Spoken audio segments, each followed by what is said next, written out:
요즘 경제 상황이 참 복잡하고 예측하기 어려운 시기인 것 같아요.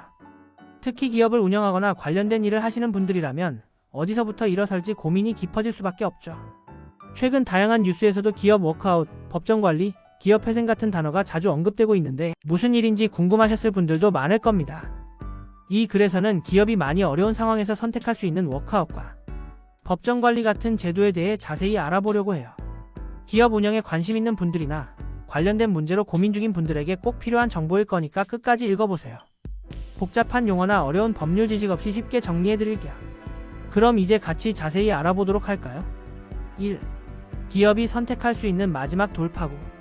기업 운영이라는 게 매출만 늘어나고 이익만 챙기면 좋으련만 세상 일이 그렇게 간단치 않죠. 갑작스럽게 경제 위기가 닥치거나 경영 상해 실수로 부채가 커지면 기업은 생존의 매듭을 풀어야 할 때가 옵니다. 이때 선택할 수 있는 대표적인 제도가 바로 워크아웃과 법정관리예요. 워크아웃은 주로 채권단과 협력해 재정적인 문제를 해결하고 기업 운영을 정상화하는 데 중점을 둡니다. 반면 법정관리는 법원 주도로 이루어지며 법적, 제도적으로 기업 구조를 개편하는 것이죠. 이런 제도는 사실 단순히 한 기업을 살린다는 의미를 넘어 채권자와 관련된 다른 기업, 더 나아가 경제 전반에 미치는 악영향을 감소시키는 역할도 합니다. 그래서 단순히 위기의 기업만의 문제라고 볼 수 없어요. 이런 이유에서 워크아웃과 법정관리는 기업들에게 심폐소생술 같은 존재를 할 수 있습니다. 이런 제도가 필요한 사람 누구일까? 그럼 과연 이런 제도는 어떤 기업들이 가장 필요로 할까요? 첫 번째로 당장 부채 상환이 어려워진 기업들이 해당됩니다. 보통은 은행 대출 만기를 갚지 못하거나 영업이익이 급격히 줄어드는 상황에 몰린 경우죠. 두 번째는 사업 성장이 둔화된 기업이에요. 기존에는 매출이 꾸준했어도 시장 변화나 내외부 문제로 흐름이 꺾인 곳이 여기에 포함됩니다. 세 번째는 기업 운영과 관련된 법적 분쟁이 많은 경우인데요.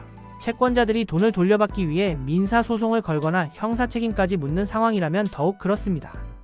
마지막으로 구조조정으로 새로운 활로를 찾아야 하는 기업들도 빠져서는 안 됩니다. 이런 사례들이 많이 쌓이면 국가 경제에 악영향을 줄 수 있기 때문에 워크아웃과 법정관리 같은 제도가 특별히 중요하답니다. 3. 복잡하지만 중요한 법적 절차.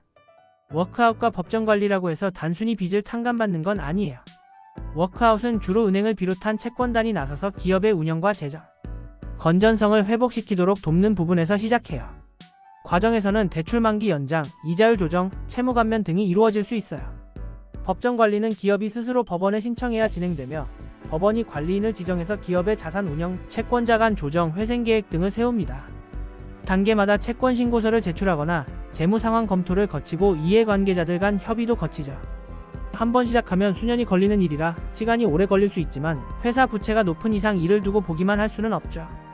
이를테면 대형 건설사였던 신동학건설도 과거 워크아웃으로 잠시 회생했으나 결국 법정관리까지 가게 된 사례가 있어요. 이처럼 기업 운영이 쉽지 않지만 하나하나 문제를 해결해야 생존이 가능해요. 4. 워크아웃 vs 법정관리 차이점과 장단점.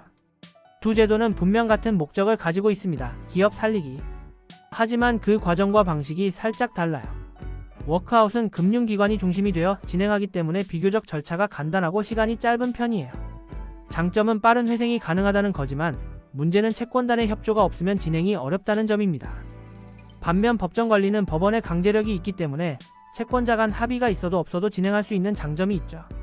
하지만 그만큼 시간과 비용 부담이 크고 법원 감독이 까다로워 내부에서 해결할 문제들을 깊게 관찰당하게 됩니다. 선택하는 제도에 따라 경영진이 가져갈 위험이나 책임의 무게가 다르니 신중한 결정이 필요하죠. 회사가 감당할 수 있는 일이 무엇인지 따져봐야 해요. 기업의 위기를 넘기기 위한 실질적인 팁. 워크아웃이나 법정관리를 생각하고 있다면 먼저 현 상황에 대한 현실적인 분석이 제일 중요해요. 현재 기업의 부채 비율, 자산 상태를 점검하고 외부 전문가의 도움을 받는 게 첫 걸음이에요. 두 번째로는 채권자들에게 신뢰를 주기 위해 투명하게 정보를 공개하고 협의하는 태도가 큰 도움을 줍니다. 사전 상환 계획부터 회생 전략까지 분명해야 외부에서도 도울 마음이 생기거든요. 또한 신규 투자 유치나 유휴 자산 매각도 적극 검토해보세요. 마지막으로 시간을 지체하지 말고 문제를 해결하는 데 집중해야 해요. 상황이 나아지기만 기다리면 더 악화되는 경우가 대부분입니다. 해결 의지가 있을 때 제도적 도움도 받기가 훨씬 수월하답니다. 기업 운영에서 위기는 피할 수 없는 상황이지만 그 위기를 극복하는 방법은 분명히 존재합니다. 워크아웃과 법정관리는 벼랑 끝에 선 기업들에게 다시 한번 일어설 수 있는 기회를 제공합니다. 물론 쉬운 과정은 아니며 시간과 노력이 필요하죠. 하지만 제도적인 도움과 전문가의 조언을 잘 활용한다면 새롭게 도약할 수 있는 길이 열릴 거예요.